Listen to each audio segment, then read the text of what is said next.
Let's learn how to convert 4.5 liters to milliliters. First, let's visualize what we're converting. Here we have 4.5 liters of water. We want to express this same amount in milliliters.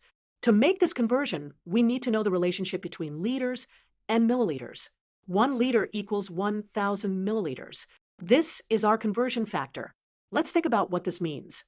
If we divide 1 liter into 1,000 equal parts, each part would be 1 milliliter. To convert 4.5 liters to milliliters, we multiply 4.5 by our conversion factor. Let's solve this step by step. 4.5 times 1,000 equals 4,500. Therefore, 4.5 liters equals 4,500 milliliters. To verify this makes sense, let's think about it. If 1 liter is 1,000 milliliters, then 4 liters would be 4,000 milliliters.